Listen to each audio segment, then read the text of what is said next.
ආයුබෝවන් සුබ උදෑසනක්. සුබ උදෑසනක් අයියා. ඔෂිනි හැම විටකම මට පුළුවන් කියලා හිතන්න. එය ධනාත්මකයි. හැබැයි කිසි විටකත් මට විතරයි පුළුවන් කියලා හිතන්න එපා. ඒක හාස්‍යජනකයි. මේ පිටු අතර.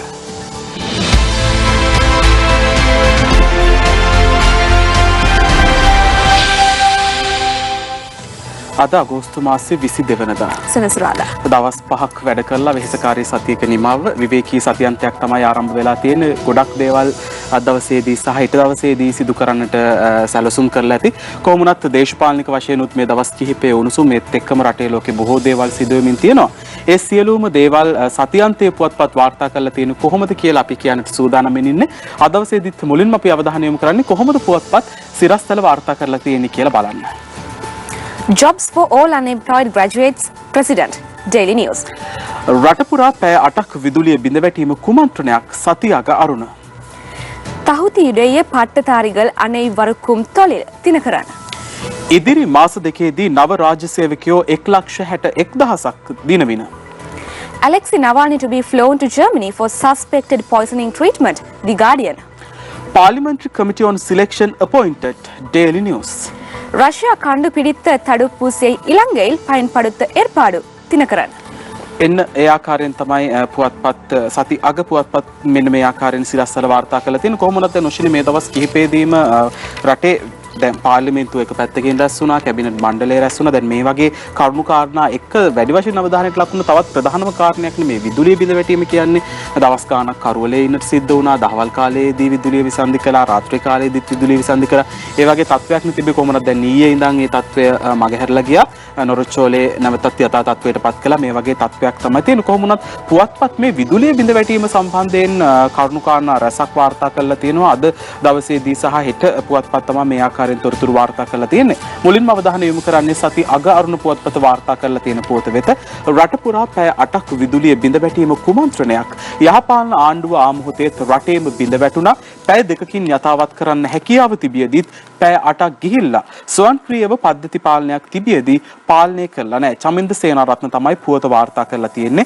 වසර දෙකකට ප්‍රථම මුළු ලංකාවම එකම ස්ථානයකින් පාලනය වන ලෙස ස්වයංක්‍රීය විදුලි පාලන මධ්‍යස්ථානයක් ස්ථාපිත කර තිබියදීත් පසුගිය 17 වෙනිදා දහවල් බිඳ වැටුණු විදුලිය යථා තත්ත්වයට පත් කිරීමට පැය 8ක් පමණ ගත වූයේ පිරිසකගේ කඩාකප්පල්කාරී ක්‍රියාවක් නිසා බවට විදුලි වෘත්තීය සමිති චෝදනා කරනවා කියලා තමයි සති අග අරුණ පුවත්පත වාර්තා කරලා තියෙන්නේ. කොමුණත් වැඩිදුරටත් මේ ආකාරයෙන් තොරතුරු විස්තර කරනවා. 2015 සැප්තැම්බර් සහ 2016 පෙබරවාරි මාර්තු මාසවලදීත් මේ ආකාරයෙන්ම හදිසියේ විදුලිය බිඳ වැටීමක් සිද්ධ වුණා. ඒ අවස්ථාවේදී ඇමති අනු කමිටුවක් දාලා ඒකේ නිර්දේශ මත 2018 දී මුළු රටේම විදුලිය එකම ස්ථානයකින් පාලනය කිරීමට හැකිවන ආකාරයේ පාලන මධ්‍යස්ථානයක් බත්තර මුල්ල පැලවත් ඉදි කළා. දැන් එවැනි තත්වයක් මත කෙරවල පිටිය ප්‍රදේශයේ විදුලිය විසන්ධි වූ විට ඒ කොටුකොඩ ප්‍රදේශයේ දක්වා ව්‍යාප්ත වන තෙක් මේ පාලන මධ්‍යස්ථානයෙන් කලේ මොකක්ද කියලා තමයි ප්‍රශ්න කරන්නේ. කොහොමුණත් ඊට අමතරව මේ ආකාරයෙන් බිඳ වැටුණු විදුලිය පැය දෙකක් ඇතුළත යථාවත් කිරීමට හැකියාවක් තිබුණත් එයත් කලේ නැත්තේ ඇයි කියන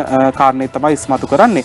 ඉතින් ඒ ආකාරයෙන් තමයි සති අගාරුණු පුවත්පත මේ විදුලිය බිඳ වැටීම සම්බන්ධයෙන් පුවත වාර්තා කරලා තියෙන්නේ. දැන් ඒ පුවත එහෙම වෙද්දී මිල දැන් තවත් පුවතක් වාර්තා කරනවා දිනමින පුවත්පත. විදුලිය විසන්ධි වුණේ අත්වැරදීමකින්. අතිරේක සාමාන්‍ය අධිකාරී සම්ප්‍රේෂණ ආචාර්ය සුසන්ත පෙරේරා තමයි මෙහෙම කියන්නේ. වනාත කේ ප්‍රියංකර කළුපහන් තමයි පොත වාර්තා කරන්නේ. ඒ සම්බන්ධයෙන් වැඩිදුරටත් පොත වාර්තා කරනවා. මුළු දිවයිනටම විදුලිය විසන්ධි වුණේ කෙරවල පිටිය ප්‍රධාන විදුලි උපපොලේ නඩත්තු කටයුත්තකදී විදුලි අධිකාරිවරයෙකු අතින් සිදු වූ අත්වැරදීමකින්. එහෙම කියන්නේ ලංකා විදුලි බල මණ්ඩලයේ අතිරේක සාමාන්‍ය අධිකාරී ආචාර්ය සුසන්ත පෙරේරා මහතා මේ නඩත්තු කටයුතු අවසාන කොටස නිම කරමින් සිටියේදී ඔහුගේ අතින් මෙම අත්වැරද්ද සිදුව තිබෙන බවත් මේ නිසා නොරොච්චෝලේ ලක්විජය ගල්අඟුරු බලාගාරයේ ක්‍රියාත්මක වෙමින් තිබුණු විදුලි ජනක යන්ත්‍ර තුනම විසන්ධි වුණු බවත් තමයි හෙතෙම ප්‍රකාශ කළා තියෙන්නේ. ඒත් එක්කම ලංකාදීප පුවත්පත වාර්තා කරන්න ඔෂිනි විදුලිය බිඳ වැටීමට හේතු උබතෝ කෝටිකයක් වෙලා හේතුව සොයන්න තවමත් බෑ. දයාසිල් ලියනගේ තමයි පුවත වාර්තා කරලා තියෙන්නේ. කෙරවල පිටියේ සිට නොරොච්චෝලේ දක්වාත් එතනින් රට පුරාත් විදුලිය විසන්ධි වූ ආකාරය තවමත් විදුලි විශේෂඥයින්ට උබතෝ කෝටික ප්‍රශ්නයක් බවට පත් වෙලා තියෙනවා කියලා තමයි වාර්තා වෙලා තියෙන්නේ. කෙරවල පිටියේ විදුලිය විසන්ධි වීම කොටුගොඩ වේයන්ගොඩ හලාවත ග්‍රීඩ් උපපොළ සහ නොරොච්චෝලේ දක්වා ඒ විහිදී ගිය ආකාරය ප්‍රශ්න සහගත තත්වයක් මතුවලා තියෙනවා කියලා තමයි වාර්තා වෙන්නේ. කොහොමුණත් දැන් මේ කරුණු කාරණා සම්බන්ධයෙන් ඊයේ රාත්‍රියේ 7 නිවුස් ෆස්ට් ප්‍රධාන ප්‍රවෘත්ති ප්‍රකාශයේදීත් අපි තොරතුරු ගෙනාවා. අපි බලමු කොහොමද මේ පුවත නිවුස් ෆස්ට් වාර්තා කරේ කියලා.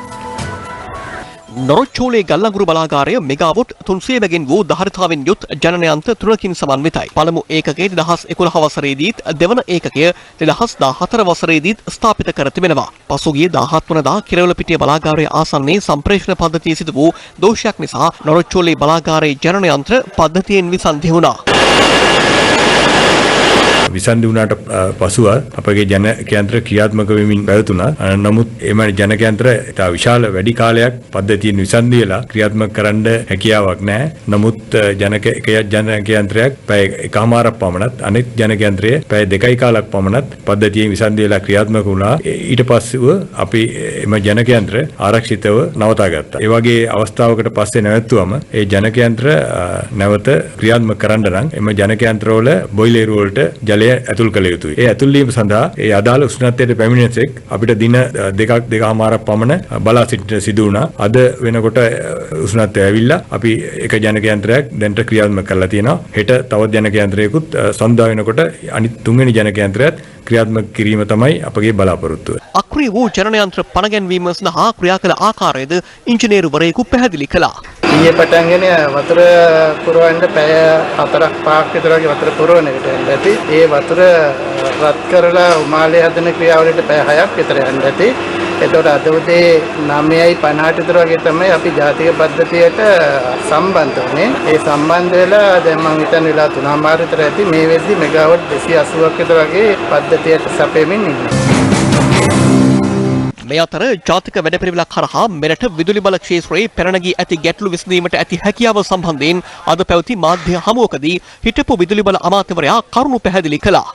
අපි ඉන්නවද නැද්ද කියන එකනේ වැදගත් වෙන්නේ. විදුලි බලයට අපි හදපු ජාතික වැඩපිළිවෙල ක්‍රියාත්මක වුණා 2023 වෙනකොට විදුලි බිල අඩු කරන්න පුළුවන්. මම ඉන්න කාලේ අපි සැලසුම් සහගතව ඒ කටයුත්ත කරා. මමත් දැඩි අවධානයෙන් හිටියා. මොකද මේ විදුලි කප්පාදුවක් වුණොත් රටේ ලොකු ප්‍රශ්නයක් ඇති වෙනවා. විශේෂයෙන්ම මේ COVID-19 උදුර ආපු වෙලාවේ අපි දැඩි උත්සාහයක් දැරුවේ කොහොමද මේවා පවත්වාගෙන යන්නේ. නොරොච්චෝලේ වගේ තැන්වල මාස ගණන් එක දිගට වැඩ කර නිලධාරීන් හිටියේ. මේ විදුලි බල මණ්ඩලයේ ඉතාමත් හොඳින් කැප වෙලා වැඩ කරන හොඳ නිලධාරී කණ්ඩායමකුත් ඉන්නේ. ඒ වගේම කිසිම සැලකිල්ලකින් තොරව රට ගැන හිතන්නේ නැතුව වැඩ කරන නිලධාරීන් පිරිසකුත් ඉන්නවා. ඒ නිසා තමයි මේ වගේ සිද්ධීන් නැති වෙන්නේ. දැන් ඒකනේ දැන් මේකත් ඇත්තටම මේක ප්‍රශ්නයක්. විදුලිය නැති වුණොත් රටම ඉවරයි. පොඩි දෙයක් නෙවෙයි, සෙල්ලම් දෙයක් නෙවෙයි. මේ සිද්ධිය සුළු කොට සලකන්න පුළුවන් දෙයක් නෙමෙයි.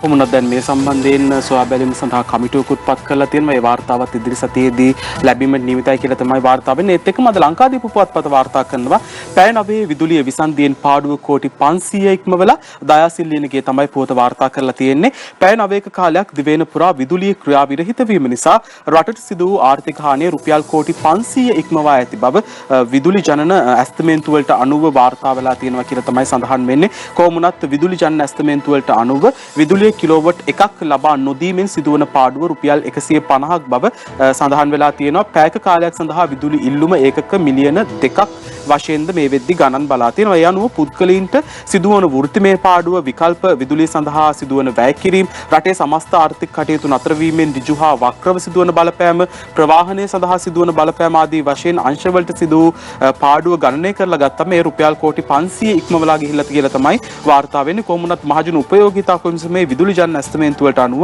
මේ පාඩුව ගණන් බලා ඉදිරි දිනවලදී හරියාකාරව ප්‍රකාශයට පත් කරනවා කියලාත් අද ලංකාදීප පුවත්පත වාර්තා කරලා තියෙනවා. ඔව් ඒතකම දිවයින පුවත්පත වාර්තා කරනවා විදුලි අවුල වාර්තාව සඳුදා අරුණ බෝගහවත්ත තමයි පුවත වාර්තා කරන්නේ. දිවයින පුරා 17 වෙනිදා සිට සිදු වූ හදිසි විදුලිය බිඳ වැටීමට හේතු සෙවීම සඳහා පත් කළ කමිටු වාර්තාව ලබන සඳුදා විදුලි බල ඇමති ඩලස් අලහපෙරුම මහතාට බාර දීමට නියමිතයි. ඒ අනුව විදුලිය බිඳ වැටීමට හේතුව සහ ගත යුතු ක්‍රියාමාර්ග පිළිබඳවත් අඟහරුවාදා තීරණයක් ගන්නවා කියලා එතුමා ප්‍රකාශ කළා තියෙනවා. ඒත් එක්කම ඉරිදා මව්බිම පුවත්පත වාර්තා කරලා තියෙනවා ඩලස් සමාව ඉල්ලයි ජේ.ටී. ද සිල්වා තමයි පුවත වාර්තා කරන්නේ. විදුලි බල ඇමතිවරයා ලෙස වැඩබාරගෙන පැය 96ක් ඇතුළත රට පුරා සිදු වූ විදුලිය බිඳ වැටීම පිළිබඳව විශේෂ බාර ඇමති ලෙස ජනතාවගෙන් සමාව ඉල්ලනවා කියලා ඩලස් අලහපෙරුම මහතා ප්‍රකාශ කරලා තියෙනවා. ඒත් එක්කම වැඩිදුරටත් ප්‍රකාශ කරෝතින් විදුලි බල ඇමති ඩලස් අලහපෙරුම මහතා පාර්ලිමේන්තුවේදී පවසන්නේ සිදු වූ වැරැද්ද මෙන්ම විදුලි බල ක්ෂේත්‍රයේ පවතින අඩුපාඩු වැරදි වළක්වා ගැනීමට ක්‍රියා කරන බවත් ඇමතිවරයා අවධාරණය කරනවා. ඒත් එක්කම රටේ විදුලි බල අවශ්‍යතාවයෙන් 32%ක් විදුලිය ඩීසල් මගින් උත්පාදනය කරනවා කියලා කියනවා. ඒ සඳහා වැය කරන මුදල අධ්‍යාපනය සඳහා වැය කරන මුදලට සමාන බවත් එතුමා ප්‍රකාශ කරනවා. ඩීසල් මගින් උත්පාදනය කියන විදුලි ප්‍රමාණය පුනර්ජනනීය බල ශක්තිය මගින් ඉදිරියේදී උත්පාදනය කරන්න මෙතුමා වැඩපිළිවෙලක් ගන්නවා කියලා කියනවා. මොකද මෙතුමා මේ සම්බන්ධයෙන් කතා කරන්න දන්නවා. මොකද කලින් හිටපු අධ්‍යාපන ඇමතිවරයානේ. ඔව් ඒත් එක්කම දැන් කොහොම වුණත් විදුලිය බිඳ වැටීම කියන්නේ බරපතල කාරණාවක් බවට පත් වෙලා අවසන්. කොහොම වුණත් මේ සම්බන්ධයෙන් ඒ කමිටු වාර්තාවෙන් එන නිර්දේශ, ඒ කමිටු වාර්තාවේ යෝජනා, ඒ දේවල් හරියාකාරව බලමින් ඉදිරියට මෙවැනි දේවල් සිදු නොවේවි කියලා තමයි මහජනතාව බලාපොරොත්තු වෙන්නේ. ඒත් එක්කම වශයෙන් දැන් කොරෝනා වසංගත තත්ත්වයත් එක්ක ලෝකේ බොහෝ දේවල් වෙනස් වුණා. අපේ රටේ විතරක් නෙවෙයි. දැන් ඒත් එක්කම අපි පාසල් ක්ෂේත්‍රය ගැන ගත්තොත් එහෙම දීර්ඝ නිවාඩුවක් හම්බෙලා තිබ්බ පාසල් සිසුන්ට හොඳ නිවාඩුවක් ගත කළා තමයි. ඉතිහාසයකදී කියන්නේ ඉතිහාසයේ මේ වගේ නිවාඩුවක් හම්බුනේ නැහැ. කොහොමද දැන් ළමයිට ආයෙත් පාසල් යන්නට අවස්ථාව හිමි වෙලා තියෙනවා. දැන් ඒත් එක්කම ලබන සැප්තැම්බර් 2 වෙනිදා සිට ක්‍රියාත්මක වන නව නීතියක් සම්බන්ධයෙන් තමයි අද දින මේ පුවත්පත වාර්තා කරනවා. ඒ පොත මෙන්න මේ ආකාරයෙන් තමයි වාර්තා වෙන්නේ. සැප්තැම්බර් 2 වෙනිදා සිට පාසල් පෙරවරු 7:30 සිට පස්වරු 1:30 දක්වා සිතාරා සේනානි තමයි දින මෙන්න පුවත්පත වෙනුවෙන් පුවත වාර්තා කරලා තියෙන්නේ. කොවිඩ් වසංගතයේ හේතුවෙන් නිවාඩු ලබා දී යලි ආරම්භ කෙරෙනු රජයේ පාසල් සහ අනුමත පෞද්ගලික පාසල් වල 10, 11, 12 සහ 13 ශ්‍රේණි සඳහා දැනට ක්‍රියාත්මක පාසල් කාලය එළඹෙන සැප්තැම්බර් 2 වෙනිදා සිට පෙරවරු 7:30 සිට පස්වරු 1:30 දක්වා පවත්වා ගැනීමට තීරණය කරලා තියෙනවා කියලා අධ්‍යාපන අමාත්‍යාංශය කියනවා. මේ සම්බන්ධයෙන් අධ්‍යාපන අමාත්‍යාංශයේ සියලුම පළාත් ප්‍රධාන ලේකම්වරු, පළාත් අධ්‍යාපන ලේකම්වරු, පළාත් සහ කලාප අධ්‍යාපන අධ්‍යක්ෂකවරුන්, පරිවේනාධිපතිවරුන් සහ සියලු පාසල්වල විදුහල්පතිවරුන්ට උපදෙස් ලබා දීලා තියෙනවා කියලා තමයි වාර්තා වෙන්නේ. කොහොම වුණත් දැන් මේ දිනවල උදෑසන 7:30 ඉඳන් පස්වරු 3:30 දක්වා පාසල් පැවැත්වෙනවා මේ ශ්‍රේණිවලට. ඔව්. ඒතකම දිවයින ඉරිදා සංග්‍රහය පුවත වාර්තා කරනවා. ලබන මාස සිට සියලු පාසල් යලි සාමාන්‍ය කාල සටහනකට ලසිත දුමින්ද තමයි පුවත වාර්තා කරන්නේ. සැප්තැම්බර් මාස 2 වෙනිදා සිට දිවයිනේ සියලුම පාසල් 10, 11, 12, 13 ශ්‍රේණි අදින කටයුතු සාමාන්‍ය පරිදි පවත්වාගෙන යන්න රජය තීරණය කරලා තියෙනවා. ඒ සම්බන්ධයෙන් දැන් මේ වෙද්දි 7:30 ඉඳලා 3:30 දක්වා පාසල තියෙන එක ලබන මාසේ ඉඳලා 7:30 ඉඳන් 1:30 දක්වා සංශෝධනය වෙනවා කියලාත් ප්‍රකාශ කරලා තියෙනවා. කොහොමද දැන් මේ සියලුම කටයුතු සිද්ධ වෙන්නේ ඔෂිනී අර සෞඛ්‍ය අමාත්‍යාංශයේ ලබා දෙන උපදෙස්, කොරෝනා වසංගත තත්ත්වයත් එක්ක කොරෝනා වලින් මිදීම සඳහා ඒ ලබා දෙන උපදෙස් වලට අනුකූලව තමයි ඉතින් ශිෂ්‍යයනුත් ඒ සම්බන්ධයෙන් අවධානය යොමු කරන්නට ඕනේ. ඒ ආකාරයෙන් තමයි වාර්තා වෙන්නේ. ඒත් එක්කම ඔෂිනී දැන් මේ කරුණු කාරණා මෙහෙම වෙද්දී අපි දේශපාලන වාතාවරණය සම්බන්ධයෙන්ුත් අවධානය යොමු කරන්නට ඕනේ. ඊයේ දිනේදී පාර්ලිමේන්තුව දෙවන දිනටත් රැස්ුණා. ඒ සම්බන්ධයෙන් තොරතුරු අපි පසුවට කියමු. කොමුණත් අර ජාතික ලැයිස්තු මන්ත්‍රී ධුරය සම්බන්ධයෙන් තවදුරටත් පවතින මේ ගැටලුකාරී තත්ත්වයක්නේ. එක්සත් ජාතික පක්ෂය සහ අපේ ජනබල පක්ෂය දැන් ඒ සම්බන්ධයෙන් පුවත්පත් වාර්තා කරලා තිනවා. දිනමින පුවත්පත් වාර්තා කරනවා. එජාප ප්‍රතිසංවිධාන ගැන සරසවි ඇඳුරු අවදියෙන් ශිරෝමි අබේසිංහ තමයි පුවත වාර්තා කරලා තියෙන්නේ. එක්සත් ජාතික පක්ෂයේ ප්‍රතිසංවිධාන වැඩපිළිවෙල සම්බන්ධයෙන් විශ්වවිද්‍යාල ආචාර්යවරුන් අවධානයේ සිටින බව විශ්වවිද්‍යාල ආචාර්යවරුන් පිරිසක් එම පක්ෂයේ නායක රනිල් වික්‍රමසිංහ මහතා වෙත ඊයේ අවධාරණය කළා. වයඹ විශ්වවිද්‍යාලයේ ආචාර්ය අමින්ද මෙත්සිරි මහතා ඇතුළු ආචාර්යවරුන් පිරිසක් සිරිකොත පක්ෂ මූලස්ථානයේදී රනිල් වික්‍රමසිංහ මහතා හමු වී ඒ බව සඳහන් කරමින් ඊයේ ලිපියක් බහර දුන් අතර එයින් ඔවුන් අවධාරණය කරලා තියෙන්නේ රටේ ප්‍රජාතන්ත්‍රවාදයේ රැකුණොත් දේශපාලන පක්ෂ රැකුණොත් පමණක් මේ ප්‍රබල දේශපාලන පක්ෂයක් වන එක්සත් ජාතික පක්ෂයත් රැක ගැනීමට හැකියාව ලැබෙන්නේ. ඒ නිසා ප්‍රතිසන්ධාන කටයුත්ත ඒ ආකාරයෙන් හරියාකාරව සිදු කළ යුතුයි සහ ජාතික ලැයිස්තු මන්ත්‍රී ධුරය සම්බන්ධයෙන් කඩිනමින් තීරණයක් ගත යුතු බව තමයි මේ ආකාරයෙන් සරසවි ඇඳුරන් එක්සත් ජාතික පක්ෂයට පෙන්වා දීලා තියෙන්නේ. ඔව් දැන් ඒ කාරණාව එහෙම වෙද්දී අපි කලින් කතා කර හිටියේ මේ පාසල් සම්බන්ධයෙන්මනේ. දැන් ඒ සම්බන්ධයෙන් පොතක් තියෙනවා තවත් උසස් පෙළ පොත් ලබා දීමේ අවධානය පිළිබඳව දිවයින ඉරිදා සංග්‍රහය තමයි පොත වාර්තා කරන්නේ. අනුර බාලසූරිය තමයි මෙම දිවයින වෙනුවෙන් මේක වාර්තා කරලා තියෙන්නේ. උසස් පෙළ හදාරන පාසල් සිසුන්ට පෙළ පොත් ලබා දීම කෙරෙහි නව අධ්‍යාපන ඇමති මහාචාර්ය ජී.එල්. පීරිස් මහතා අවධානය යොමු කරලා තියෙනවා. ඒත් එක්කම වැඩිදුරටත් ප්‍රකාශ කරලා තියෙන්නේ උසස් පෙළට මේ වෙද්දී තියෙන්නේ සීමිතව සිංහල භාෂාව සඳහා නම් මේ වෙද්දී සාහිත්‍ය සඳහා උසස් පෙළ පොත් තියෙනවනේ අමිල. ඔව් ඒ කියන්නේ සිංහල තියෙනවනේ එක සිංහල ඇතුළේ තියෙන සිංහල සාහිත්‍ය කාව්‍ය සංග්‍රහය පද්‍ය රචනා එහෙම බෙදලා තියෙනවනේ. ඒ වලට අදාළව ලබා දීලා තියෙනවා යම් යම් නිර්දේශයන්ට අදාළව පොත්. දැන් මේ සම්බන්ධයෙන් ගොඩක්ම පීඩාවට පත් වෙන ළමයි තමයි ජීව විද්‍යාව හදාරන එතකොට මැත්ස් හදාරන ළමයි තමයි මේ සම්බන්ධයෙන් වැඩිපුරම පීඩාවට ලක් වෙන්නේ. දෙමව්පියන්ට පුළුවන්කමකට නෙවෙයි පාසල් දරුවන්ව මේ ටියුෂන් සඳහා යොමු කරන්නේ මේ ගොඩක් දරුවන්ට. කොහොමද පුළුල් අධ්‍යාපන ප්‍රතිසංස්කරණයකට ඉදිරි කාලයේදී යොමු වෙනවා කියලා තමයි මේ නව අධ්‍යාපන මන්ත්‍රී ජී.එල්. පීරිස් මහත්මයා සඳහන් කරන්නේ. මේ ආකාරයෙන් තමයි ඒ කටයුතු මේ දිනවල සම්පාදනය වෙමින් පවතින්නේ. වර්තමානයේ ගැලපෙන ආයුරින් පාසල් විෂය මාලාව නවීකරණයට සහ සංවර්ධනය කිරීමට ඉදිරියේ කැබිනට් පත්‍රිකාවක් සකස් කරනවා කියලාත් ඇමතිවරයා ප්‍රකාශ කළා තියෙනවා. ඒත් එක්කම තවත් පුවත්වල තියෙන තොරතුරු කියන්නට කලින් අද දවසේදී කාටුන් කීපයක් වෙතත් අවධානය යොමු කිරීමට තමයි සූදානම් වෙන්නේ. මුලින්ම අවධානය යොමු කරන්නේ ජයරත්න වික්‍රමසිංහගේ ෆේස්බුක් කාටුනේ වෙත. මොනවද වෙද මහත්තයෝ අංජනමෙන් බලන්නේ 19 ගැනද? නෑ බන් 20න් පාර්ලිමේන්තුවට ජාතික ලැයිස්තුවෙන් එන්නේ කවුද කියලා තමයි ඔන්න ජයන්ත වික්‍රමසිංහයන්ගේ ෆේස්බුක් කාටුනේ සඳහන් වෙන්නේ. ඒත් එක්කම උදය විමලසිරිගේ පුරසාරං කාටුනේ වෙතත් අවධානය යොමු කරනවා. රනිල් මහත්තයාවත් කරුණු වගයක් ප්‍රශ්න කරන්න කැඳවලලුස ඒකනේ බං කවුරුත් දැනගෙන ඉන්න ඕන. ඒක හොඳයි පැණි වර්ග ගහටත් හෙන ගහනවා කියලා. කවුරුත් ඉතින් ඔක දැනගෙන ඉන්නවා නම් හොඳයි කියලා තමයි කියන්නේ. ඒත් එක්කම උදේ විමලසිරිගේම තවත් කාටුනයක් වෙතයි අවධානය යොමු කරන්නේ.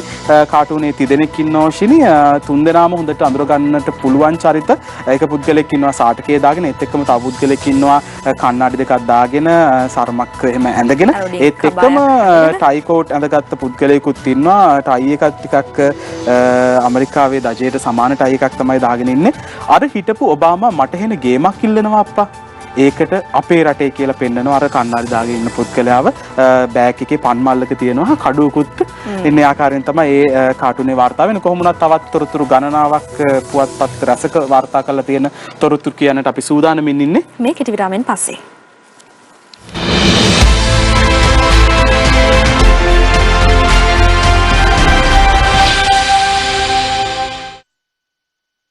ඔබ නැවතත් පිටුවතට සමගින්.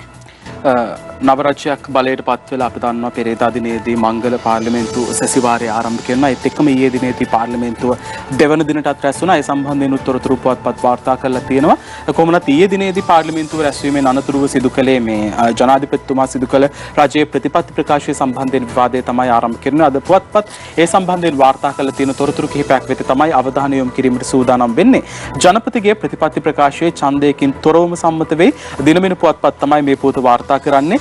නවවැනි පාර්ලිමේන්තුවේ මංගල සභාවාරය ආරම්භ කරමින් ජනාධිපති ගෝඨාභය රාජපක්ෂ මහතා පාර්ලිමේන්තුවට ඉදිරිපත් කළ ප්‍රතිපත්ති ප්‍රකාශයේ ඡන්ද විමසීමකින් තොරවම පාර්ලිමේන්තුවේ ඊයේ දිනේදී සම්මත වුණා කියලා තමයි දිනමින පුවත්පත වාර්තා කරන්නේ. කොමුණත් ඒ සම්බන්ධයෙන් වැඩිදුරටත් තොරතුරු සඳහන් වෙන්නේ කතානායක මහින්දයාප අබේවර්ධන මහතාගේ සභාපතිත්වයෙන් යුතුව ඒත් එක්කම මේ කාරක සභා සමාජිකින් පත් කර ගැනීමත් සිද්ධ වුණා.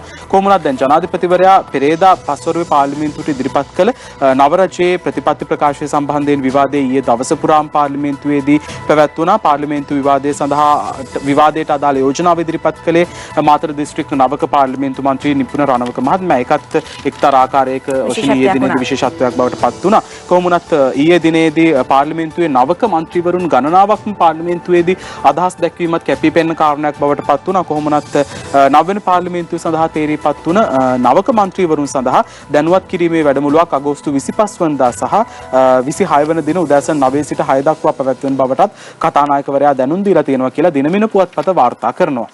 ඔව් ඒත් එක්කම පළමු සභාවාරයේ තේරීම් කාරක සභාවට 12 දෙනෙක් කුෂාන් සුබසිංහ තමයි පුවත වාර්තා කරන්නේ. නවවැනි පාර්ලිමේන්තුවේ පළමු සභාවාරයේ තේරීම් කාරක සභාව සඳහා කතානායකවරයාගේ සභාපතිත්වයෙන් සමාජිකයෝ 12 දෙනෙක් පත් කරනු ලැබුවා. ඒ 12 දෙනාව අපි කියමු දමිල. ඔව් ඒ 12 දෙනා අපි සඳහන් කරමු. ඔව් එතකොට ඒ අනුව නිමාල් සිරිපාල් ද සිල්වා, දිනේෂ් ගුණවර්ධන, ජොන්ස්ටන් ප්‍රනාන්දු, ඩග්ලස් දේවානන්ද, ඩලස් අලහප්පෙරුම, විමල් වීරවංශ, ප්‍රසන්න රණතුංග, ලක්ෂ්මන් කිරියල්ල, ගයන්ත කරුණාතිලක, රවුෆ් හකීම්, විජිත හේරත්, සෙල්වම් අඩේක්‍රනාදන් සහ යන මන්ත්‍රීවරුන් තමයි මේ සඳහා ඉදිරිපත් උනේ.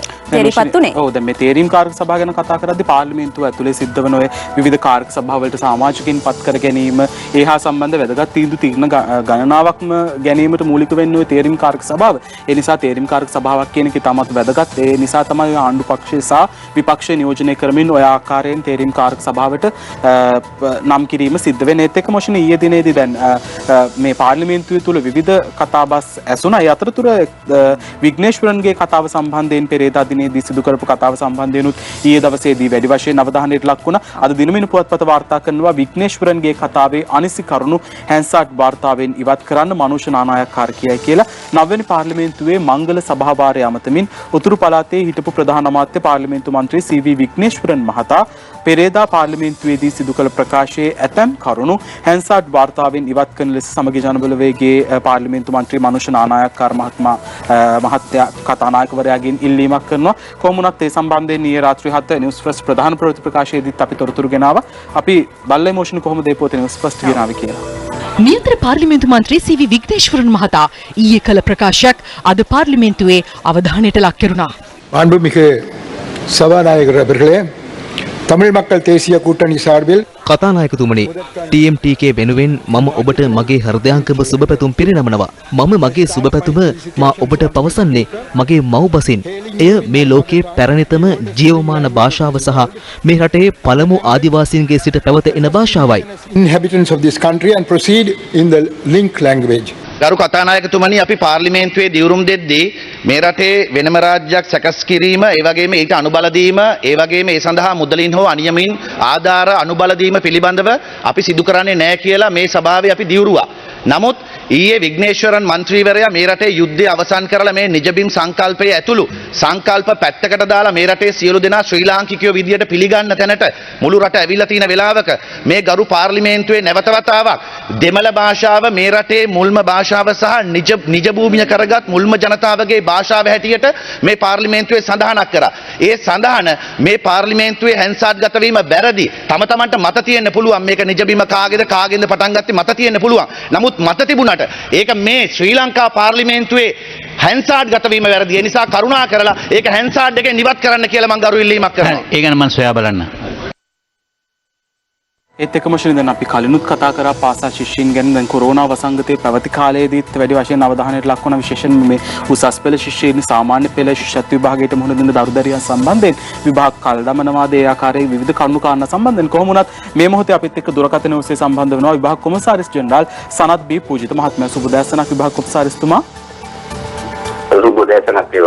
දැන් ඉදිරි දිනවලදී උසස් පෙළ විභාගයේ පැවැත්වීම සඳහා මේ වෙද්දි කටයුතු සූදානම් වෙමින් පවතිනවා. කොහොමද ඒ කටයුතු මේ වෙද්දි සූදානම් වෙමින් පවතින්නේ? ඒ සඳහා සූදානම් මොන ආකාරයෙන්ද පවතින්නේ? මේ වෙන විට අපි මූලික කටයුතු සියල්ල සූදානම් කරමින් පවතිනවා විභාගයේ සඳහා. ඒ අනුව අපි අසවතර 63 කටයුතු යනාදී මේ විට ආරම්භ කර අවසානයි. කෙසේද මේ අපි විභාග කාර්ය මණ්ඩල පොමුතිරින් ජනාධිය ඉදිරි දිනවලදී සිදු කිරීමට බලාපොරොත්තු වෙනවා. මෙවර විභාගයේ සඳහා 3,61,000 පමණ පෙනී සිටීමට අපේක්ෂිතයි. පාසල් ඇදුම්කරුවන් සහ පෞද්ගලික ආයුධකරුවන්.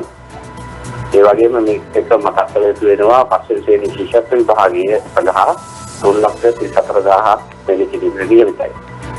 ශිෂ්‍යත්ව විභාගයේ ඔක්තෝබර් 11 වෙනිදා උසස් පෙළ විභාගයේ ඔක්තෝබර් 12 වෙනිදා ආරම්භ වී නොවැම්බර් 6 වෙනිදා අවසන් කිරීමට නියමිතයි. ඔදෙන් සනත් මහත්තයා, දැන් අපි ඊයේ දවසේදී පුවතක් වාර්තා වුණා සාමාන්‍ය පෙළ විභාගය සඳහා ලියාපදිංචිය මෙම මාසේ 31 වෙනිදා දක්වා කල් දානවා කියලා. මේ සම්බන්ධයෙන් දරුවන්ට දෙන තියෙන උපදෙස් මොකක්ද? අප සාමාන්‍ය පෙළ විභාගයේ ඉල්ලුම් පත්‍ර කැඳවීම අපි අගෝස්තු මාසයේ 20 වෙනිදා අවසන් දිනයේ තිබුණේ අපි 31 වෙනිදා දක්වා දීර්ඝ කරනු ලැබුවා. ළමයින්ගේ පහසුව සඳහා ඒ අනුව අපි ඉදිරියේදී විභාග පිළිබඳව සැලසුම් කටයුතු සහ තීරණ ගන්න ලබනවා. ඒ පිළිබඳව අධ්‍යාපන අමාත්‍යාංශයේ නව අධ්‍යාපන ලේකම්තුමත් ඒ වගේම නව අධ්‍යාපන අමාත්‍යතුමත් සමග සාකච්ඡා කරමින් අනුතුරුව තමයි තීරණ ගන්නේ.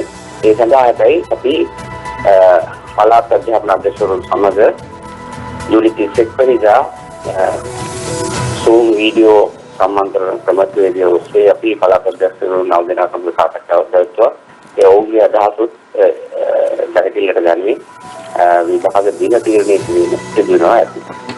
බොහොම ස්තුතියි විභාග කොමසාරිස්තුමා අපිත් එක්ක සම්බන්ධ වෙමින් පිළිබඳව. ඒත් එක්කම ශ්‍රී දැන් විභාග සම්බන්ධයෙන් මේ ආකාරයෙන් වෙද්දී පහුගිය දවස් කිහිපෙදීම අපි කතා බහ කළා මේ උපාධිධාරීන්ගේ රැකියා ගැටලුව සම්බන්ධයෙන්. ඊයේ දිනේදී පාර්ලිමේන්තුවේදීත් වැඩි වශයෙන් අවධානයට ලක් කෙරුණා. විපක්ෂ නායක සජිත් ප්‍රේමදාස මහත්මයාත් මේ සම්බන්ධයෙන් දීර්ඝ ලෙස ප්‍රශ්න කරා. ඒත් එක්කම සභානායක දිනේෂ් ගුණවර්ධන මහත්මයා, ගායන්ත කරුණාතිලක පාර්ලිමේන්තු මන්ත්‍රීවරුන් මේ සාකච්ඡාව සඳහා ඊයේ දිනේදී එක් වෙලා එක විශාල වශයෙන් කතා බහට ලක් වුණා. ඊයේ පාර්ලිමේන්තුව පුරාවට මේත් එක්කම දැන් ඒ සම්බන්ධයෙන් අද පුවත්පත් වාර්තා කරනවා මෙන්න මේ ආකාරයෙන් උපාධිධාරීන් 60000කට පත්වීම දෙන්න කැබිනට් අනුමැතිය ලැබුණා. ඇමති සභානායක දිනේෂ් ගුණවර්ධන ස්වර්ණා විජයකෝන් තමයි දිනමෙන පුවත්පත වෙනුවෙන් පුවත වාර්තා කරලා තියෙන්නේ. උපාධිධාරීන් 60000කට පත්වීම ලබා දීම වෙනුවෙන් කැබිනට් අනුමැතිය ලැබී ඇතැයි විදේශ සම්බන්ධතා ඇමති සභානායක දිනේෂ් ගුණවර්ධන මහත්මයා පාර්ලිමේන්තුවේදී ඊයේ දිනේදී ප්‍රකාශ කරා. උපාධිධාරී රැකියා ගත කිරීමේ වැඩසටහන යටතේ ආයුධම්කරුවන් 91564ක් ලැබී තිබුණු බවත් එම පිරිස අතුරින් 59566ක් සුසුකම් ලැබූ ආයුධම්කරුවන් ලෙස හඳුනාගෙන තිබූ බවත් සභානායකවරයා සඳහන් කරා කියලා තමයි දිනමින පුවත්පත වාර්තා කරන්නේ. ඔව් ඒකම දිවයින ඉරිදා සංග්‍රහය පළ කරනවා. වයස පැන්න උපාධිධාරීන්ටත් රජයේ රැකියා ශ්‍යාම්නුවන් ගණේවත තමයි පොත වාර්තා කරන්නේ. උපාධිධාරීන් 50000ට අමතරව තවත් උපාධිධාරීන් 10000කට රැකියා ලබා දීමට ජනාධිපති ගෝඨාභය රාජපක්ෂ මහතාගෙන ඇති තීරණය අනුව වයස අවුරුදු 45ට වැඩි රැකියා විරහිත උපාධිධාරීන්ටත් අයදුම් කිරීමේ අවස්ථාව හිමිව තියෙනවා කියලා ජනාධිපති මාධ්‍ය අධ්‍යක්ෂ මොහන් සමරනායක මහතා ඊයේ ප්‍රකාශ කළා තියෙනවා. ඒත් එක්කම Daily News පුවත්පත වාර්තා කළ තියෙනවා jobs for all unemployed graduates program underway successful, letters already sent to 60,000 graduates, those not selected can appeal. ඒත් එක්කම තවදුරටත් වාර්තා කරනවා දැන් මේ උපාධිධාරීන් පිරිස අතරින් පුහුණුවට කැඳවීමේ ලිපි මැතිවරණයට පෙර යොමු කිරීම ආරම්භ කළත් මැතිවරණ කොමිසම විසින් ඒ අත්හිටු වූ බවත් අත්හිටු වන අවස්ථාව වන විට උපාධිධාරීන් 45869ක් සඳහා ලිපි නිකුත් කර තිබූ බවත් ඊයේ පාර්ලිමේන්තුවේදී සඳහන් වෙලා තියෙනවා. උපාධිධාරීන් ලෙස පත්වීම ලැබීමට සුසුකම් ලැබූ පිරිසෙන් 6187 දෙනෙකු සේවක අර්ථසාධක අරමුදලට සක්‍රියව දායකත්වයක් දක්වන බවට අනාවරණය වෙලා තිබෙනවා. කොමුණත් ඒ පිරිසද ඇතුළත්ව තමයි උපාධිධාරීන් 60000ක් සඳහා රැකියා අවස්ථා ලබා දීමට අමාත්‍ය අනුමැතිය හිමි වෙලා තියෙන්නේ කියලා තමයි ඊයේ පාර්ලිමේන්තුවේදී අවධාරණය කෙරුණේ. ඔව් ඒත් එක්කම දැන් අර්ථසාධක අරමුදල් හිමි රැකියාවල නිරත වීමේ පදනම මත අයදුම්පත් ප්‍රතික්ෂේප වෙලා තියෙන උපාධිධාරීන්ට අභියාචනා ඉදිරිපත් කරන්න පුළුවන් කියලාත් ඊයේ දවසේ ප්‍රකාශ කළා තියෙනවා. ඒත් එක්කම දැන් ඊයේ දවසේදී කොළඹදී උද්ඝෝෂණයකුත් මේ සම්බන්ධයෙන් සංවිධානය වෙලා තිබුණා. විශේෂයෙන් මේ විදේශ රටවලින් ලබාගත් උපාධි හා සම්බන්ධයෙන් ඔවුන්නුත් ඊයේ දිනේදී පැමිණලා සඳහන් කළේ Tamanටත් මේ උපාධිධාරීන් රැකියා ලබා දීමේ වැඩපිළිවෙලට මේ අයදුම් කරන්න කියලා සඳහන් කරලා තිබ්බා. නමුත් Tamanගේ නමුත් මේ වෙද්දී කපලා තියෙනවා කියන කාරණේත් එක්කම ඉරිදා ලංකාදීප පුවත්පත වාර්තා කරනවා උපාධිධාරීන්ට රැකියා දීමේදී උතුරු නැගෙනහිර අමතක කරලා සිවාජිලිංගම්ගෙන් චෝදනා නිශාන්ත කුමාර බණ්ඩාර තමයි පුවත වාර්තා කරලා තියෙන්නේ. උපාධිධාරීන්ට රැකියා ලබා දීමේදී උතුරු නැගෙනහිර දෙමළ උපාධිධාරීන් අමතක කිරීම කනගාටුවට කරුණක් බව උතුරු පළාත් හිටපු මන්ත්‍රී MK සිවාජිලිංගම් මහතා පවසනවා කියලා තමයි ඉරිදා ලංකාදීප පුවත්පත වාර්තා කරලා තියෙන්නේ. ඔව්. දැන් අපි යන්නේ මොන පුවතටද දමලා? ඒත් එක්ක මොෂිනි දැන් අපි මේ දවස් කිහිපෙදීම මේ 19 වන අනුක්‍රම ව්‍යවස්ථා සංශෝධනය සම්බන්ධයෙන් කතා කරනවානේ. ඒත් එක්කම දැන් ඒහා සම්බන්ධ තවත් පුවත් කිහිපයක් වෙත අවධානය යොමු කිරීමට තමයි සූදානම් වෙන්නේ. මැතිවරණ කොමිසමේ සමාජිකයින් 5ට වැඩි කරයි අජන්ත කුමාර අගලකඩ තමයි ලංකාදීප පුවත්පත වෙනුවෙන් පුවත වාර්තා කරලා තියෙන්නේ. ස්වාධීන මැතිවරණ කොමිෂන් සභාවේ දැන්ට සිටින සමාජිකයින් සංඛ්‍යාව 3 සිට 5 දක්වා වැඩි කිරීමට රජය තීරණය කරලා තියෙනවා. ළඟදීම ඉදිරිපත් කිරීමට පාර්ලිමේන්තුවට ඉදිරිපත් කිරීමට යෝජිත 20 වෙනි ආණ්ඩුක්‍රම ව්‍යවස්ථා සංශෝධනයේ ස්වාධීන මැතිවරණ කොමිෂන් සභාවේ සමාජික සංඛ්‍යාව 3 සිට 5 දක්වා වැඩි කිරීම කෙරෙහි අවධානය යොමු කරලා තියෙනවා තමයි රජයේ ජ්‍යෙෂ්ඨෙක් ඉරිදා ලංකාදීප පුවත්පතට වාර්තා කරලා තියෙන්නේ. කොහොම වුණත් ඒ අනුව ස්වාධීන මැතිවරණ කොමිෂන් සභාව රැස්වීමේදී සිටිය යුතු ඝන පූර්ණය 3ක් ලෙස සංශෝධනය කෙරෙන බවත් සඳහන් වෙලා තියෙනවා. 17 වන ආණ්ඩුක්‍රම ව්‍යවස්ථාවට අනුව මේ ස්වාධීන කොමිෂන් සභාව හඳුන්වා දීමේදී ස්වාධීන මැතිවරණ කොමිෂන් සභාවක සිටිය යුතු සමාජිකයින් සංඛ්‍යාව 5ක් විදිහට සඳහන් වෙලා තිබ්බා. ඝන පූර්ණයක් සඳහන් වුණේ 3ක් විදිහට. කොහොම වුණත් 19 වන ආණ්ඩුක්‍රම ව්‍යවස්ථාවේදී තමයි මේ ආකාරයෙන් සමාජිකයින් සංඛ්‍යාව 3ට ලක් වෙන්නේ. කොහොම වුණත් ඉදිරියේදී ඒ සම්බන්ධයෙන් කටයුතු සකස් වෙනවා කියන කාරණේ තමයි ලංකාදීප පුවත්පත වාර්තා කරලා තියෙන්නේ. ඔව් ඒත් එකම දිවෙන පුවත්පත අද වාර්තා කරනවා 13 හොසි කරන ඇමති සරත් විරසේකරගේ නියෝජනාවක් කීර්තිවර්ණ කුලසූරිය තමයි පුවත වාර්තා කරන්නේ. 13 වෙනි ආණ්ඩුක්‍රම ව්‍යවස්ථා සංශෝධනය සහ ඊට සම්බන්ධ පළාත් සභා ක්‍රමය වහාම හොසි කළ යුතු බවට පළාත් සභා හා පළාත් පාලන රාජ්‍ය ඇමති රියාඩ්මිරල් සරත් විරසේකර මහතා රජයට යෝජනා කරනවා. ඒත් එක මේ දවසේ CV විග්නේශ්වරන් මහතාත් ප්‍රකාශ කළා තියෙනවා. දැන් මේ 19ට කොටස් වෙනවානේ 13 වෙනි සංශෝධනය. දැන් ඒක එතනදී ඉන්දියාවත් එක්ක ගිවිසුම්ගත වෙලා තමයි මේක කරලා තියෙන්නේ. එතකොට ජනාධිපතිතුමාට මේක අත්නෝමතික ලෙස ඉවත් කරන්න බැහැ කියලා එතුමා ප්‍රකාශ කළා තියෙනවා. ඊයේ පාර්ලිමේන්තුවේදී විශාල වශයෙන් අවධානය ලක් වුණා මේ 19 වන ආණ්ඩුක්‍රම ව්‍යවස්ථා සංශෝධනය සම්බන්ධයෙන්. කොහොම වුණත් ඉදිරියේදී ඒ සම්බන්ධයෙන් මේ කමිටුවක් පත් කරලා අදහස් ලබා ගැනීමටත් නියමිතව තිබෙනවා. ඒ වගේ වාතාවරණයක් තමයි තියෙන්නේ. ඒත් එක්කම මොෂිනි දැන් අපි දන්නවා පහුගිය කාලේ පුරාවට මේ මත්ද්‍රව්‍ය වැටලීම් අපරාධකාරී සමාජිකින් අත්අඩංගුවට ගැනීම සිද්ධ වුණානේ. ඊයේ දිනේදී තවත් එක්තරා ආකාරයක වැටලීමක් සිද්ධ කරනවා. මේ වැටලීම සිද්ධ කෙරෙන්නේ උඩවලව රක්ෂිතයේ අනවසරෙන් වගා කරගෙන ගියපු ගංජා හේන් විශාල ප්‍රමාණයක් විනාශ කිරීමට ගුවන් හමුදාව, යුද හමුදාව හා පොලිස් විශේෂකාර්ය බලකාය ඒකාබද්ධව කළපු විශේෂ මෙහෙයුමකින් තමයි මේ කටයුත්ත සිද්ධ වෙන්නේ. කොහොමුණත් දැන් මේ මෙහෙයුම ඉතාමත් අපූර්ව ආකාරයට සිද්ධ වුණා. විශේෂ දර්ශන පෙළකුත් ඊයේ දිනේදී අපට ලැබුණා. ඒ සම්බන්ධයෙන් නිවුස් ෆස්ට් තොරතුරු වාර්තා කරා. අපි බලමු කොහොමද නිවුස් ෆස්ට් මේ වැටලීම් පිළිබඳ තොරතුරු වාර්තා කරේ කියලා. ආරක්ෂක ලේකම් විශ්‍රාමික මේජර් ජෙනරල් කමල් ගුණරත්න මහතාගේ උපදෙස් මත ගුවන් හමුදාපති එයා මාර්ෂල් සුමංගල ඩයස් මහතාගේ අධීක්ෂණය යටතේ මෙම මෙහෙයුම දියත් කර තිබුණා.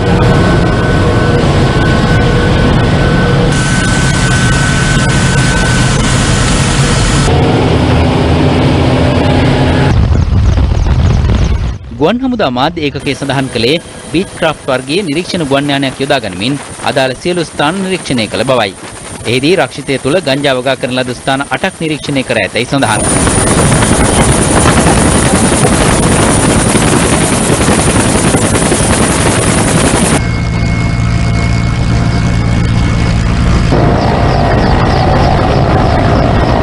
අනතුරුව පොලිස් විශේෂ කාර්යබලකා සෙබළුන් අනවසර ගංජා වගා භූමිය වලට ගොඩබස්සනු ලැබුවා. ඒ ගුවන් හමුදාවට අයත් බෙල් 212 වර්ගයේ සහ MI-17 වර්ගයේ හෙලිකොප්ටර් යාන දෙකක් යොදා ගනිමින්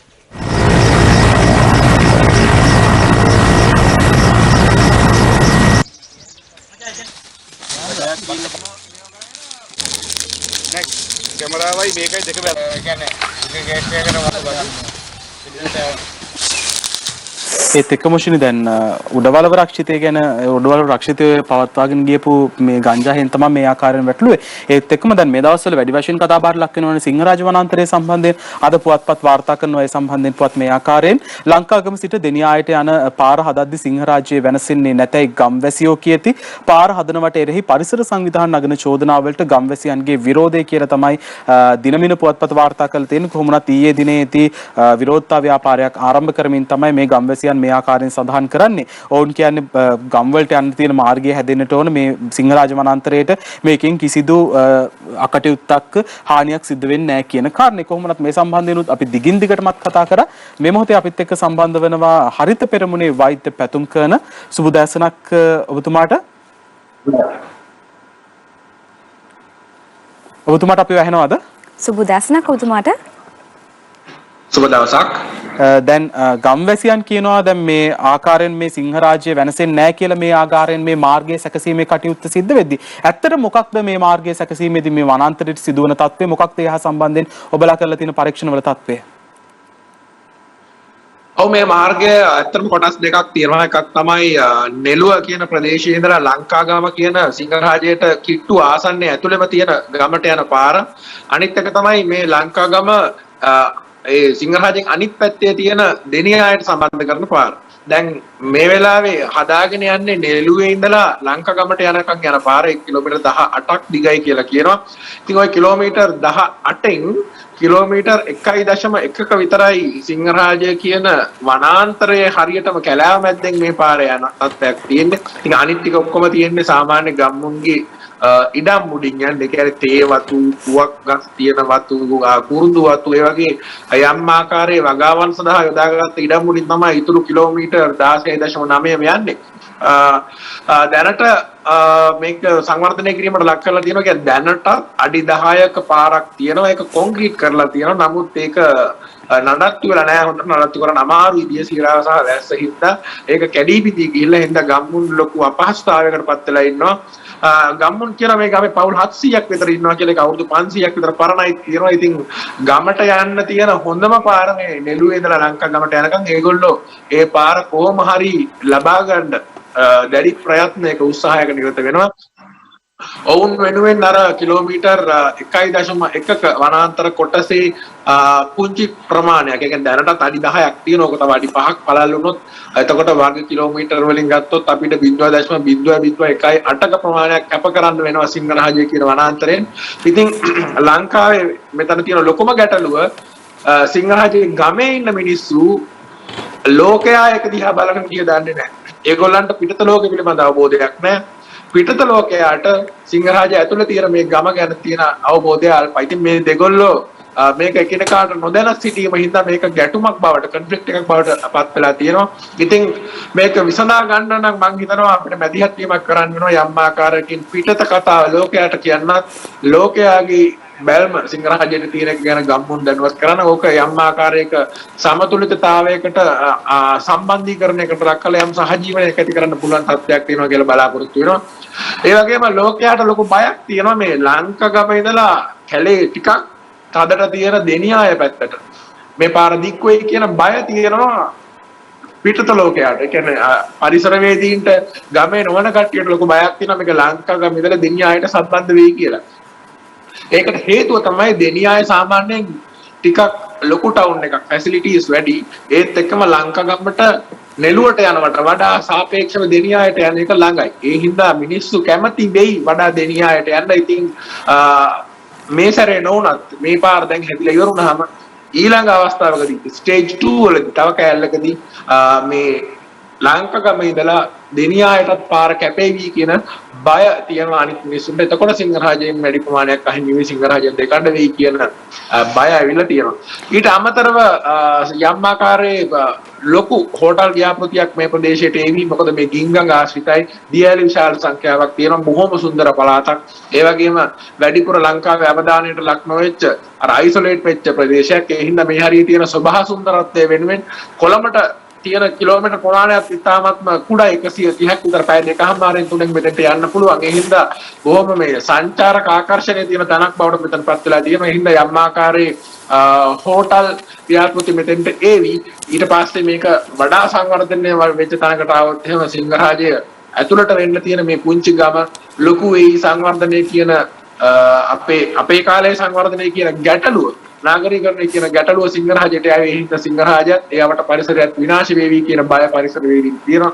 ඉතින් ඒ කාරණා ඇත්තම උපකල්පන මත දෙගෙන තමයි කියන්නේ මෙහෙම වේවි කියලා ලංකාවේ පසුගිය පාලන සමයන් වල වෙච්ච කතන්දර හින්දා. ඉතින් ඔය ගැටුම තමයි එන්නේ. ගම්මුන් මේක ඉල්ලමින් ඉන්නවා ලංකාවට පිටින් ගමට පිටින් ඉන්න මිනිස්සු එක්ක සිංහරාජයට ආදරය කරන පරිසරවේදී සාමාන්‍ය ජනතාව මේක එපා කියන මොකද උන්ට සිංහරාජය පරිස්සම් කරගන්න ඕන හින්දා. ඔව් පැතුම් මහත්මයා බොහොම ස්තුතියි අපිත් එක්ක සම්බන්ධ වීම පිළිබඳව. ඒත් එක්ක මොෂිනි තවත් පුවත් ගණනාවකට යන්නට කලින් තවත් කාටුන් කිහිපයක් වෙත අවධානය යොමු කිරීමට තමයි සූදානම් වෙන්නේ. උදේ විමල්සිරිගේ පුරස්සාරං කාටුනේ වෙතයි අවධානය යොමු කරන්නේ. රනිල් මහත්තයාවත් කරුණු වගේක් ප්‍රශ්න කරන්න කැඳවලලුස. ඒකනේ බං කවුරුත් දැනගෙන ඉන්නේ කොහොඳයි පැණි වර්ග ගහටත් හෙන ගහනවා කියලා. ඒත් එක්ක මොෂිනි අපි බලමු කොහොමද පංකජ රුවින්දගේ සරදම් කාටුනේ අද දවසේදී වාර්තා වෙන්නේ කියලා. සර් 19ට අත ඉස්සුවා නේද? අපොයියෝ මං 20ටත් අත උස්සනවා.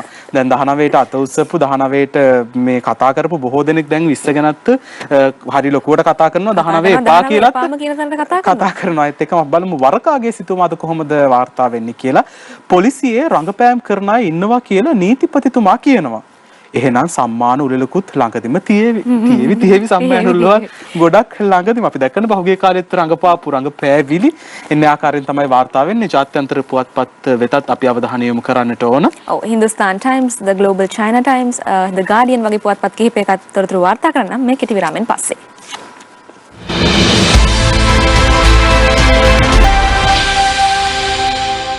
ඔබ නැවතත් පිටවතට සමගින් කාලගුණ තොරතුරු කිහිපයක් වෙතත් අවධානය යොමු කරගෙනම අපි විදේශ පත් වලට යමු. රට පුරා බොහෝ ප්‍රදේශවලට ඉදිරි දින 6-7 වැසි රහිත කාලගුණ තත්වයක් තමයි බලාපොරොත්තු විය හැකි බවට කාලගුණ විද්‍යා දෙපාර්තමේන්තුව සඳහන් කරන්නේ. කොහොම වුණත් මේ දිනවල පවතින උෂ්ණාධික කාලගුණ තත්වය තව සතියක් එකහමාරක් පමණ කාලයක් පවතින බවට තමයි කාලගුණ විද්‍යා දෙපාර්තමේන්තුව සඳහන් කරලා තියෙන්නේ. අපි යමු විදේශ පුවත් වෙත. ඔව් ඒකම Guardian පුවත්පත වාර්තා කරලා තියෙනවා Alexei Navalny to be flown to Germany for suspected poisoning treatment. Doctors treating Navalny permit hospital discharge after tense standoff with family. රුසියානු විරුද්ධ පක්ෂ නායකයාට වසදීම ගැන ජනාධිපති පුටින්ට චෝදනා එල්ල වෙනවා කියලා දිවයින පුවත්පත වාර්තා කරනවා. රුසියානු ජනපති ව්ලාදිමිර් පුටින්ගේ විරුද්ධවාදියා වූ ඇලෙක්සි නවල්නි වස ශරීරගත වීම නිසා තමයි මේ රෝහලට ඇතුළත් කරලා තියෙන්නේ. ගුවන් යානයකින් මොස්කව් නුවරට පැමිණෙන අවස්ථාවේ තමයි ඔහු හදිසියෙම අසනීප වෙලා තියෙන්නේ. දූෂණ විරෝධියෙකු වූ නවල්නි වසදීම ගැන මේ ජනාධිපති පුටින්ගේ බුද්ධි සේවාවට චෝදනා එල්ල වෙලා තිනවා කියලා තමයි නවතම තොරතුරු වාර්තා වෙන්නේ. ඒත් එක්කම ඔහුගේ තත්ත්වය අසාධ්‍යයි කියලත් රුසියාව පැත්තෙන් අපිට වාර්තා වෙනවා. පහුගිය කාලය පුරාවටම ඔහු දූෂණ මේ කටයුතු සම්බන්ධයෙන් විශාල වශයෙන් මේ විචාර කළා. ඒ කටයුතුත් එක්ක තමයි මේ නමාල්නි මේ ආකාරයෙන් ප්‍රසිද්ධියටපත් වෙන්නේ. ඒත් එක්කම ඔහුට විශේෂ ශරීරගත වුණු දෙවැනි අවස්ථාව කියලාත් සඳහන් වෙනවා. ඔව් ඒත් එක්කම මොෂිනේ දැන් මේ ආකාරයෙන් සඳහන් වෙද්දී දැන් ඇමරිකාවත් අපිට අමතක කරන්න බෑ මේ මොහොතේ මොකද ජනාධිපතිවරණය නොවැම්බර් මාසයේදී පැවැත්වුණා. එහා සම්බන්ධයෙන් මේ වෙද්දී ඇමරිකාවේ පුවත් නැවෙමින් පවතිනවා. කොරෝනා වසංගත තත්ත්වයනුත් ඇමරිකාව තවදුරටත් පවතින ප්‍රමුඛ ස්ථානයේ ඒත් එක්කම අද පුවත්පත් වාර්තා කරනවා ට්‍රම්ප් පමණට වැඩි කාලයක් ඇමරිකාව අඳුරේ ගිල්ලුවා. ඩෙමොක්‍රැටික් අපේක්ෂක ජෝ බයිඩන්ගෙන් චෝදනා. අඩුපාඩු හදාගෙන පරතරය අවම කරගන්න විචාරකයන්ගෙන් ට්‍රම්ප්ට අවවාද. ඩොනල්ඩ් ට්‍රම්ප් පමණට වඩා වැඩි කාලයක් ඇමරිකාව අඳුරේ වසා තැබීමේ තැබුවා යයි ඩෙමොක්‍රැටික් පක්ෂ අපේක්ෂක ජනාධිපති ධුර අපේක්ෂක ජෝ බයිඩන් සඳහන් කරනවා කියලා තමයි සඳහන් වෙන්නේ. කොහොම වුණත් ඔහු ජනාධිපති ධුර අපේක්ෂකයා වශයෙන් නිල වශයෙන් නම් කරන අවස්ථාවේදී තමයි මේ ආකාරයෙන් සඳහන් කළේ. කොහොම වුණත් දේශපාලන විශ්ලේෂකයන්ට අනුව ජෝ බයිඩන් තමන්ට අවශ්‍යම තමන්ගේ ජනප්‍රියතාවය ඉතාමත් ඉහළින් පැවති කාලයක තමයි ජනාධිපතිවරණය සඳහා ඉදිරිපත් වෙලා තියෙන කියලා අද පුවත්පත් වාර්තා කරලා තියෙනවා. The Hindustan Times පුවත්පත වාර්තා කරනවා California fires claim 6 lives, threaten thousands of homes. 3 major complexes encompassing dozens of fire chewed through a combined 780 square miles of forest, canyons and rural areas flanking San Francisco on 3 sides. කලින් දවසකත් අපි වාර්තා කරා මේක fire එක නිවන්න ගියපු helicopter pilot කෙනෙක් ජීවිතක්ෂයට පත් වුණා මේ ෆයර් එක නිවන්න ගිහිල්ලා. ඒත් එක්කම ඇමරිකාව පැත්තට හැරුණොතින් අපිට මතකයි යමිල පහුගිය ටිකේ අපි විශේෂයෙන් කතා බහට ලක් කරපු පුද්ගලෙක් තමයි ජෝර්ජ් ෆ්ලොයිඩ්. ජෝර්ජ් ෆ්ලොයිඩ් අපි දන්නවා විශාල වශයෙන් කතා බහට ලක් වුණා. විශේෂ විරෝධතා මාලාවක් සංවිධානය වෙලා තිබ්බා. ඇමරිකාවම කැළඹුවා මෙම සිද්ධිය. ඒත් එකම අද දිවයින පුවත්පත වාර්තා කරනවා මේ සම්බන්ධයෙන් පුවතක් බෙල්ල පාගා මැරු කළු ජාතිකයාගේ මරණය මත්ද්‍රව්‍ය පාවිච්චිය වැඩිවීම නිසා සිදු වූවක්ලු. ඇමරිකාවේ පොලිස් නිලධාරියෙක් විසින් කළු ජාතිකයෙක් වූ ජෝර්ජ් ෆ්ලොයිඩ්ගේ බෙල්ල පාගා මරා දැමීමේ සිද්ධිය යටපත් කිරීම සඳහා විත්තිය නීති වේදියා දැඩි උත්සාහයක යෙදී ඉන්නවා කියලා තමයි පුවත වාර්තා කරන්නේ. ස්ටීවන් හවුස් නැමැතිම නීතිවේදියා අධිකරණය හමුවේ පවසලා තියෙන්නේ ජෝර්ජ් ෆ්ලොයිඩ් ඉතාමත් දැඩි ලෙස මත්ද්‍රව්‍ය වැඩි වශයෙන් පාවිච්චි කිරීම නිසා තමයි මෙහෙම මරණයට පත් වෙලා තියෙන්නේ. ඒත් මරණ පරීක්ෂණ වලින් වාර්තා වෙලා තියෙන්නේ මේක මිනිමැරුමක්. විනාඩි 9ක් තිස්සේ ෆ්ලොයිඩ්ගේ බෙල්ල පාගාගෙන සිටි නිසා තමයි මොහු ජීවිතක්ෂයට පත් වෙන්නේ කියලා. කෙසේ වෙතත් මේ විත්තිකාරයා මේ නීතිවේදියා උත්සාහ කරලා තියෙන්නේ මත්ද්‍රව්‍ය නිසා මත්ද්‍රව්‍ය වලට ඇබ්බැහි වෙලා නිසා මෙයා ජීවිතක්ෂයට පත් වුණා කියලා අඟවන්න. I can't breathe පහුගිය කාලේ පුරාවටම හැම කතාවක් ඒත් එක්කම අවධානය යොමු කරන්නේ ක්‍රීඩා පුවත් කිහිපයක් වෙත. බංග්ලාදේශ ටෙස්ට් සංචිතය නම් කිරීම ශ්‍රී ලංකාවේදී ශ්‍රී ලංකා ක්‍රිකට් කණ්ඩායම සමග පැවැත්වෙන ටෙස්ට් තරඟාවලිය සඳහා බංග්ලාදේශ සංචිතය නම් කිරීම පුහුණු තරඟාවලින් අනතුරුව සිදු කරන බවට එරට ක්‍රිකට් තේරීම් කමිටුවේ ප්‍රධානී සඳහන් කරනවා කියලා තමයි සඳහන් වෙන්නේ. තරඟාවලියට එක්වන මූලික සංචිතය ලබන 28 වනදා ශ්‍රී ලංකාවට පැමිණීමට බලාපොරොත්තු වන අතර මෙරටදී පුහුණු තරඟ පැවැත්වීමට සැලසුම් කරලා තියෙනවා. කොරෝනා වසංගත තත්ත්වයත් එක්ක තමන්ගේ ක්‍රීඩකයන් මාස 5කට අධික කාලයක් පුහුණු වීම කටයුතු වල නිරත වුණේ නැහැ. ඒ නිසා ඔවුන්ගේ ශාරීරික යෝග්‍යතාවය පිළිබඳව සොයා බලා අවබෝධයක් ලබාගෙන තමයි මේ සංචිතය නම් කරනවා කියලා අද පුවත්පත් වාර්තා කරලා තියෙන්නේ. ඒත් එක්කම අමිල අද දවසට අපිට යන්න වෙලාව හරි. ඔව් දවසට අපිට සමගින යන්නට තමයි වේලාව ඇවිල්ලා තියෙන්නේ. අපි ආයේ අපි හමු වෙන්නේ ආයෙ ලබන සඳුදා විවේකී සතියන්තයක් තමයි ආරම්භ වෙලා තියෙන්නේ. ඔබේ ජීවිතයට අලුත් දේවල් එකතු කරන්න, සතුටින් කාලය ගත කරන්න. ඔබට සුබ සතියක්.